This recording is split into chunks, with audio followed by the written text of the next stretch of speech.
I'm Colin Green, and you are listening to Spike Pit, a rockin' RPG podcast.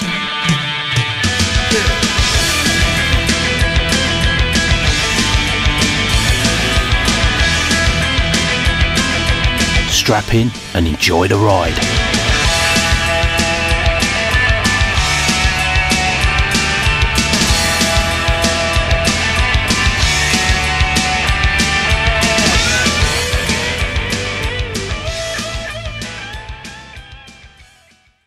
So I've talked briefly about this idea of hacking D&D.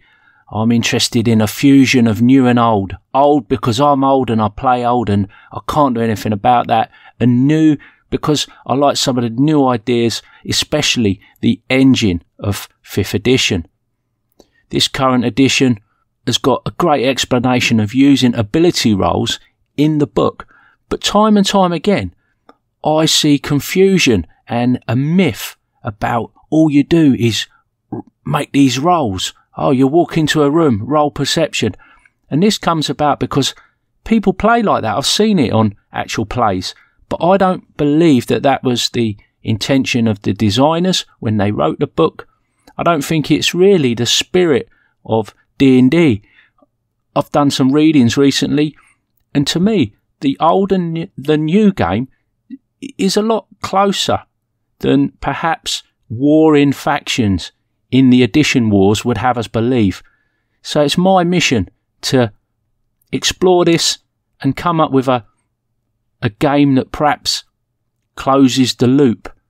And this isn't a crusade or a witch hunt or anything like that. This is Colin the Conflicted trying to bring two what appear to perhaps be opposed views or differing factions. They exist in my own mind, and I want to combine these things together into one cohesive game of D&D. It's all just D&D. I'm convinced of it. So to that end, and to banish ignorance, I have recorded a reading of Chapter 7 using ability scores from the current edition. That way, going forward, if we have a discussion, we're all singing off the same song sheet. And when I'm yabbering about my design process and decisions that I'm making, perhaps it'll make a bit more sense. You could call it a bit of a deep dive. Using ability scores. 6 abilities provide a quick description of every creature's physical and mental characteristics. Strength, measuring physical power. Dexterity, measuring agility. Constitution, measuring endurance. Intelligence, measuring reasoning and memory. Wisdom, measuring perception and insight. Charisma, measuring force of personality. Is a character muscle-bound and insightful? Brilliant and charming? Nimble and hardy? Ability scores define these qualities, a creature's assets as well as weaknesses. The 3 main roles of the game, the ability check, the saving throw, and the attack roll, rely on the 6 ability scores. The book's introduction describes the basic rule behind these rolls. Roll a d20, add an ability modifier, derive from one of the 6 ability scores, and compare the total to a target number. This chapter focuses on how to use ability checks and saving throws, covering the fundamental activities that creatures attempt in the game. Rules for attack rolls appear in Chapter 9. Ability scores and modifiers. Each of a creature's abilities has a score, a number that defines the magnitude of that ability. An ability score is not just a measure of innate capabilities, but also encompasses a creature's training and competence in activities related to that ability. A score of 10 or 11 is the normal human average, but adventurers and many monsters are a cut above average in most abilities. A score of 18 is the highest that a person usually reaches. Adventurers can have scores as high as 20, and monsters and divine beings can have scores as high as 30. Each ability also has a modifier derived from the score, ranging from -5 for an ability score of 1 to +10 for a score of 30. The ability scores and modifiers table notes the ability modifiers for the range of possible ability scores from 1 to 30. To determine an ability modifier without consulting the table, subtract 10 from the ability score and then divide the total by 2, rounding down. Because ability modifiers affect almost every attack roll, ability check and saving throw, ability modifiers come up in play more often than their associated scores. Advantage and disadvantage.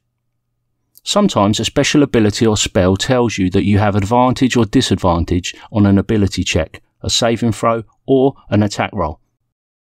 When that happens, you roll a second d20 when you make the roll. Use the higher of the two rolls if you have advantage, and use the lower roll if you have disadvantage. For example, if you have disadvantage and roll a 17 and a 5, you use the 5. If you instead have advantage and roll those numbers, you use a 17. If multiple situations affect a roll and each one grants advantage or imposes disadvantage on it, you don't roll more than one additional d20. If two favourable situations grant advantage, for example, you still roll only one additional d20. If circumstances cause a roll to have both advantage and disadvantage, you are considered to have neither of them, and you roll 1d20. This is true even if multiple circumstances impose disadvantage and only one grants advantage, or vice versa. In such situations, you have neither advantage nor disadvantage. When you have advantage or disadvantage and something in the game, such as Halfling's lucky trait, lets you re-roll or replace the d20, you can re-roll or replace only one of the dice. You choose which one. For example, if a Halfling has advantage or disadvantage on an ability check and rolls a 1 and a 13, the Halfling could use the lucky trait to re-roll the 1. You usually gain advantage or disadvantage through the use of special abilities, actions or spells. Inspiration can also give a character advantage, as explained in Chapter 4, Personality and Background. The DM can also decide that the circumstances influence a roll in one direction or the other and grant advantage or impose disadvantage as a result. Proficiency bonus. Characters have a proficiency bonus determined by level, as detailed in Chapter 1. Monsters also have this bonus, which is incorporated in their stat blocks. The bonus is used in the rules on ability checks, saving throws, and attack rolls. Your proficiency bonus can't be added to a single die roll or other number more than once. For example, if two different rules say you can add your proficiency bonus to a wisdom saving throw, you nevertheless add the bonus only once when you make the save. Occasionally, your proficiency bonus might be multiplied or divided, doubled or halved for example, before you apply it. For example, the Rogue's Expertise feature doubles the proficiency bonus for certain ability checks. If a circumstance suggests that your proficiency bonus applies more than once to the same roll, you still add it only once and multiply or divide it only once. By the same token, if a feature or effect allows you to multiply your proficiency bonus when making an ability check that wouldn't normally benefit from your proficiency bonus, you still don't add the bonus to the check. For that check, your proficiency bonus is 0, given the fact that multiplying 0 by any number is still 0. For instance, if you lack proficiency in the history skill, you gain no benefit from a feature that lets you double your proficiency bonus when you make intelligence history checks. In general, you don't multiply your proficiency bonus for attack rolls or saving throws. If a feature or effect allows you to do so, these same rules apply. Ability checks. An ability check tests a character's or monster's innate talent and training in an effort to overcome a challenge. The DM calls for an ability check when a character or monster attempts an action, other than an attack, that has a chance of failure. When the outcome is uncertain, the dice determine the results. For every ability check, the DM decides which of the 6 abilities is relevant to the task at hand and the difficulty of the task, represented by a difficulty class. The more difficult a task, the higher its DC. The typical difficulty classes table shows the most common DCs. Very easy, DC 5. Easy, DC 10. Medium, DC 15. Hard, 20. Very hard, 25, nearly impossible, 30. To make an ability check, roll a d20 and add the relevant ability modifier. As with other d20 rolls, apply bonuses and penalties and compare the total to the DC. If the total exceeds the DC, the ability check is a success. The creature overcomes the challenge at hand. Otherwise, it's a failure, which means the character or monster makes no progress toward the objective or makes progress combined with a setback determined by the DM. Contests. Sometimes one character's or monster's efforts are directly opposed to another's. This can occur when both of them are trying to do the same thing and only one can exceed, such as attempting to snatch up a magic ring that has fallen on the floor. This situation also applies when one of them is trying to prevent the other from accomplishing a goal. For example, when a monster tries to force open a door that an adventurer is holding closed. In situations like these, the outcome is determined by a special form of ability check called a contest. Both participants in a contest make ability checks appropriate to their efforts. They apply all appropriate bonuses and penalties, but instead of comparing the total to a DC, they compare the totals of their two checks. The participant with the higher check total wins the contest. That character or monster either succeeds at the action or prevents the other one from succeeding. If the contest results in a tie, the situations remain the same as it was before the contest. Thus, one contestant might win the contest by default. If two characters tie in a contest to snatch a ring off the floor, neither character grabs it. In a contest between a monster trying to open a door and an adventurer trying to keep the door closed, a tie means that the door remains shut. Skills. Each ability covers a broad range of capabilities, including skills that a character or monster can be proficient in. A skill represents a specific aspect of an ability score, and an individual's proficiency in a skill demonstrates a focus on that aspect. A character's starting skill proficiencies are determined at character creation, and a monster's skill proficiencies appear in the monster stat block. For example, a dexterity check might reflect a character's attempt to pull off an acrobatic stunt, to palm an object, or to stay hidden. Each of these aspects of dexterity has an associated skill. Acrobatics, sleight of hand, and stealth, respectively. So a character who has a proficiency in the stealth skill is particularly good at dexterity checks related to sneaking and hiding. The skills related to each ability score are shown in the following list. No skills are related to constitution. See an abilities description in the later sections of this chapter for examples of how to use a skill associated with an ability. Strength, athletics. Dexterity, acrobatics, sleight of hand, stealth. Intelligence, arcana, history, investigation, nature, religion. Wisdom, animal handling, insight, medicine, perception, survival. Charisma, deception, intimidation, performance, persuasion. Sometimes the DM might ask for an ability check using a specific skill. For example, make a wisdom perception check. At other times, a player might ask the DM if proficiency in a particular skill applies to a check. In either case, proficiency in a skill means an individual can add his or her proficiency bonus to ability checks that involve that skill. Without proficiency in the skill, the individual makes a normal ability check. For example, if a character attempts to climb up a dangerous cliff, the Dungeon Master might ask for a strength athletics check. If the character is proficient in athletics, the character's proficiency bonus is added to the strength check. If the character lacks the proficiency, he or she just makes a strength check. Variant rule. Skills with different abilities. Normally, your proficiency in a skill applies only to a specific kind of ability check. Proficiency in athletics, for example, usually applies to strength checks. In some situations, though, your proficiency might reasonably apply to a different kind of check. In such cases, the DM might ask for a check using an unusual combination of ability and skill, or you might ask your DM if you can apply a proficiency to a different check. For example, if you have to swim from an offshore island to the mainland, Your DM might call for a constitution check to see if you have the stamina to make it that far. In this case, your DM might allow you to apply your proficiency in athletics and ask for a constitution athletics check. So, if you're proficient in athletics, you apply your proficiency bonus to the constitution check just as you would normally do for a strength athletics check.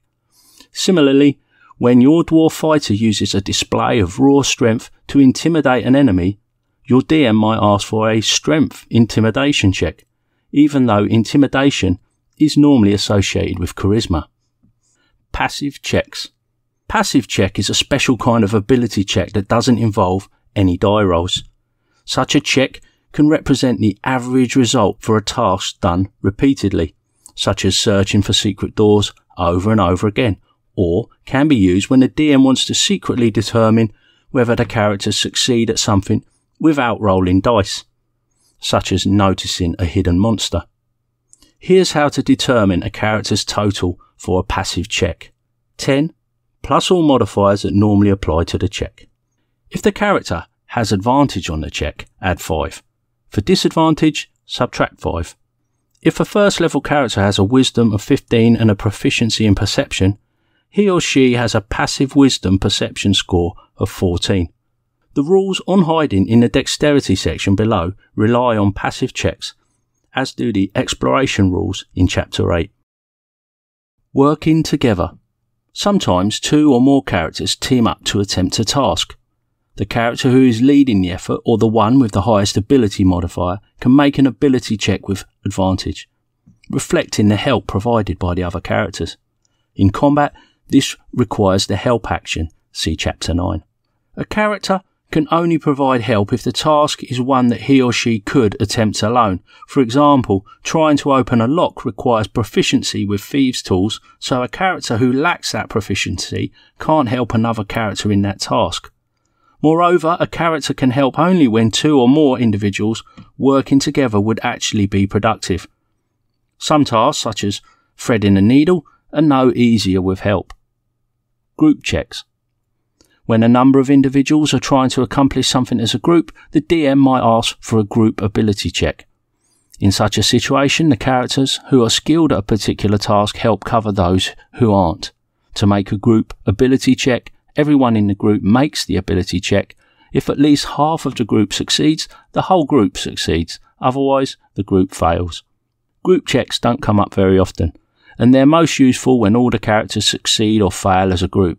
For example, when the adventurers are navigating a swamp, the DM might call for a group wisdom survival check to see if the characters can avoid the quicksand, sinkholes and other natural hazards of the environment.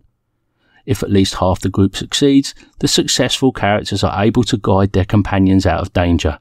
Otherwise, the group stumbles into one of these hazards. Using each ability. Every task that a character or monster might attempt in the game is covered by one of the 6 abilities. This section explains in more detail what those abilities mean and the ways that they are used in the game. Strength. Strength measures bodily power, athletic training and the extent to which you can exert raw physical force. Strength checks. A strength check can model any attempt to lift, push, pull or break something, to force your body through a space or to otherwise apply brute force to a situation. The athletic skill reflects aptitude in certain kinds of strength checks. Athletics. Your strength athletics check covers difficult situations you encounter while climbing, jumping or swimming. Examples include the following activities. You attempt to climb a sheer, slippery cliff, avoid hazards while scaling a wall, or cling to a surface while something is trying to knock you off. You try to jump an unusually long distance or pull off a stunt mid-jump. You struggle to swim or stay afloat in treacherous currents, storm-tossed waves or areas of thick seaweed, or another creature tries to push or pull you underwater or otherwise interfere with your swimming. Other strength checks. The DM might also call for a strength check when you try to accomplish tasks like the following: force open a stuck, locked or barred door, break free of bonds, push through a tunnel that's too small, hang onto a wagon while being dragged behind it, tip over a statue, keep a boulder from rolling. Attack rolls and damage. You add your strength modifier to your attack roll and your damage roll when attacking with a melee weapon, such as a mace, a battle axe or a javelin. You use melee weapons to make melee attacks in hand-to-hand combat, and some of them can be thrown to make a ranged attack. Lifting and carrying. Your strength score determines the amount of weight you can bear.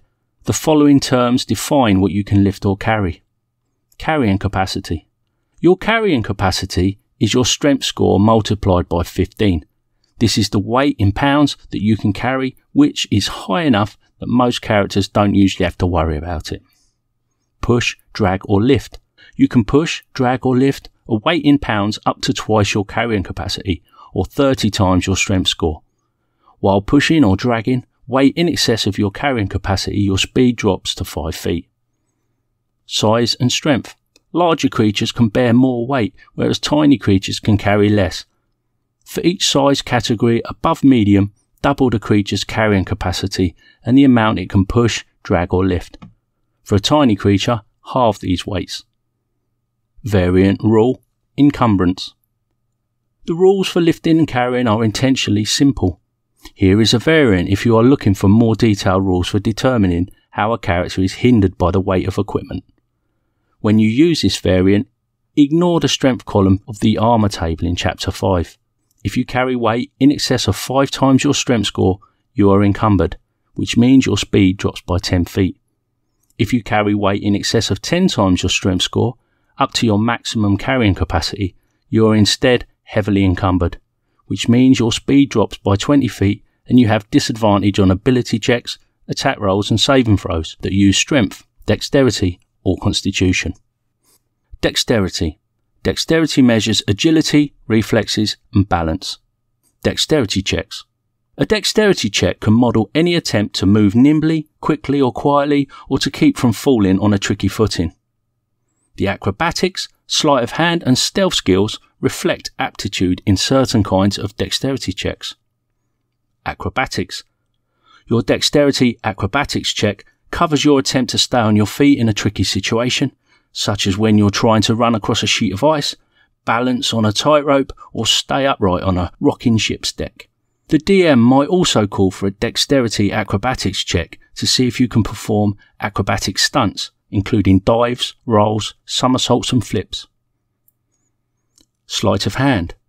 Whenever you attempt an act of legerdemain or manual trickery, such as planting something on someone else or concealing an object on your person, make a dexterity sleight of hand check.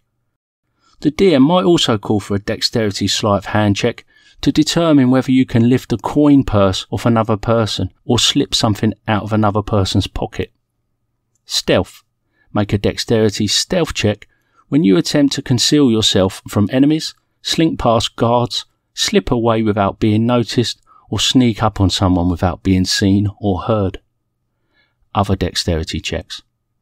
The DM might call for a dexterity check when you try to accomplish tasks like the following: control a heavily laden car on a steep descent, steer a chariot around a tight turn, pick a lock, disable a trap, securely tie up a prisoner, wriggle free from bonds, play a stringed instrument, craft a small or detailed object.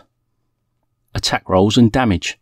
You add your dexterity modifier to your attack roll and your damage roll when attacking with a ranged weapon, such as sling or a longbow. You can also add your dexterity modifier to your attack roll and damage roll when attacking with a melee weapon that has the finesse property, such as a dagger or a rapier. Armour class. Depending on the armour you wear, you might add some or all of your dexterity modifier to your armour class, as described in Chapter 5. Initiative. At the beginning of every combat, you roll initiative by making a dexterity check. Initiative determines the order of creatures' turns in combat, as described in Chapter 9. Constitution. Constitution measures health, stamina and vital force. Constitution checks. Constitution checks are uncommon and no skills apply to Constitution checks, because the endurance this ability represents is largely passive rather than involving a specific effort on the part of a character or a monster. A Constitution check can model your attempt to push beyond normal limits, however. The DM might call for a Constitution check when you try to accomplish tasks like the following: hold your breath, march or labour for hours without rest, go without sleep, survive without food or water, quaff an entire stein of ale in one go. Hit points. Your constitution modifier contributes to your hit points. Typically, you add your constitution modifier to each hit die you roll for your hit points. If your constitution modifier changes, your hit point maximum changes as well, as though you had the new modifier from first level. For example, if you raise your constitution when you reach 4th level, and your constitution modifier increases from +1 to +2, you adjust your hit point maximum as though the modifier had always been +2. So, you add your 3 hit points for your first 3 levels, and then roll your hit points for 4th level using your new modifier. Or, if you're 7th level and some effect lowers your constitution score so as to reduce your constitution modifier by 1, your hit point maximum is reduced by 7. Intelligence. Intelligence measures mental acuity, accuracy of recall and the ability to reason. Intelligence checks. An intelligence check comes into play where you need to draw on logic, education, memory or deductive reasoning. The arcana, history, investigation, nature and religion skills reflect aptitude in certain kinds of intelligence checks. Arcana. Your intelligence arcana check measures your ability to recall lore about spells, magic items, eldritch symbols, magical traditions, the planes of existence, and the inhabitants of those planes. History. Your intelligence history check measures your ability to recall lore about historical events, legendary people, ancient kingdoms, past disputes, recent wars, and lost civilizations. Investigation. When you look around for clues and make deductions based on those clues, you make an intelligence investigation check.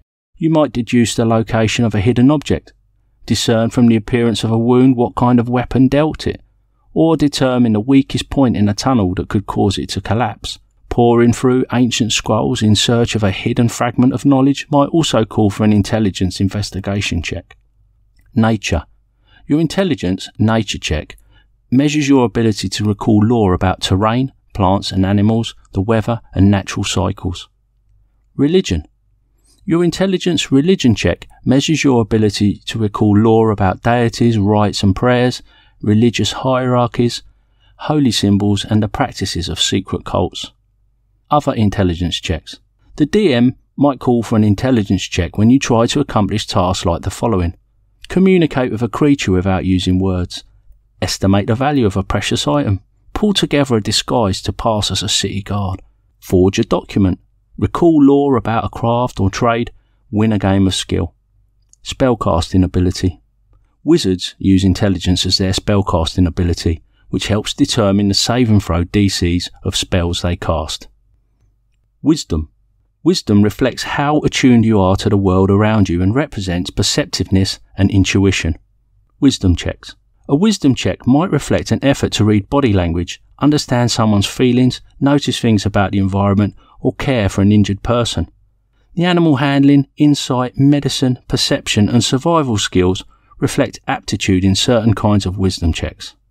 Animal handling. When there is any question of whether you can calm down a domesticated animal, keep a mount from getting spooked, or intuit an animal's intentions, the DM might call for a wisdom animal handling check. You also make a wisdom animal handling check to control your mount when you attempt a risky maneuver. Insight. Your wisdom insight check decides whether you can determine the true intentions of a creature, such as when searching out a lie or predicting someone's next move. Doing so involves gleaning clues from body language, speech habits, and changes in mannerisms. Medicine. A wisdom medicine check lets you try to stabilise a dying companion or diagnose an illness. Perception. Your wisdom perception check lets you spot, hear, or otherwise detect the presence of something. It measures your general awareness of your surroundings and the keenness of your senses. For example, you might try to hear a conversation through a closed door, eavesdrop under an open window, or hear monsters moving stealthily in the forest. Or you might try to spot things that are obscured or easy to miss, whether they are orcs lying in ambush on a road, thugs hiding in the shadows of an alley, or candlelight under a closed secret door. Survival. The DM might ask you to make a wisdom survival check to follow tracks, hunt wild game, guide your group through frozen wastelands, identify signs that owlbears live nearby, predict the weather, or avoid quicksand and other natural hazards. Other wisdom checks. The DM might call for a wisdom check when you try to accomplish tasks like the following: get a gut feeling about what course of action to follow, or discern whether a seemingly dead or living creature is undead. Spellcasting ability. Clerics use wisdom as their spellcasting ability, which helps determine the saving throw DCs of spells they cast. Charisma. Charisma measures your ability to interact effectively with others. It includes such factors as confidence and eloquence, and it can represent a charming or commanding personality. Charisma checks. A charisma check might arise when you try to influence or entertain others, when you try to make an impression or tell a convincing lie, or when you are navigating a tricky social situation. The deception, intimidation, performance and persuasion skills reflect aptitude in certain kinds of charisma checks. Deception. Your charisma deception check determines whether you can convincingly hide the truth, either verbally or through your actions. This deception can encompass everything from misleading others through ambiguity to telling outright lies. Typical situations include trying to fast talk a guard, con a merchant, earn money through gambling, pass yourself off in a disguise, dull someone's suspicions with false assurances, or maintain a straight face while telling a blatant lie. Intimidation. When you attempt to influence someone through overt threats, hostile actions and physical violence, the DM might ask you to make a charisma intimidation check. Examples include trying to pry information out of a prisoner, convincing street thugs to back down from a confrontation, or using the edge of a broken bottle to convince a sneering vizier to reconsider a decision. Performance. Your charisma performance check determines how well you can delight an audience with music, dance, acting, storytelling, or some other form of entertainment. Persuasion. When you attempt to influence someone or a group of people with tact, social graces or good nature, the DM might ask you to make a charisma persuasion check. Typically, you use the persuasion when acting in good faith, to foster friendships, make cordial requests or exhibit proper etiquette. Examples of persuading others include convincing a chamberlain to let your party see the king, negotiating peace between warring tribes, or inspiring a crowd of townsfolk. Other charisma checks. The DM might call for a charisma check when you try to accomplish tasks like the following: find the best person to talk to for news, rumours and gossip, blend into a crowd to get the sense of key topics of a conversation. Spellcasting ability. Bards, paladins, sorcerers and warlocks use charisma as their spellcasting ability, which helps determine the saving throw DCs of spells they cast. Saving throws. A saving throw, also called a save, represents an attempt to resist a spell, a trap, a poison, a disease, or a similar threat. You don't normally decide to make a saving throw. You are forced to make one because your character or monster is at risk of harm. To make a saving throw, roll a d20 and add the appropriate ability modifier. For example, you use your dexterity modifier for a dexterity saving throw. A saving throw can be modified by a situational bonus or penalty and can be affected by advantage and disadvantage, as determined by the DM. Each class gives proficiency in at least 2 saving throws. The wizard, for example, is proficient in intelligence saves. As with skill proficiencies, proficiency in a bonus saving throw lets a character add his or her proficiency bonus to saving throws made using a particular ability score. Some monsters have saving throw proficiencies as well. The difficulty class for a saving throw is determined by the effect that causes it. For example, the DC for a saving throw allowed by a spell is determined by the caster's spellcasting ability and proficiency bonus. The result of a successful or failed saving throw is also detailed in the effect that allows the save. Usually a successful save means that a creature suffers no harm or reduced harm from an effect.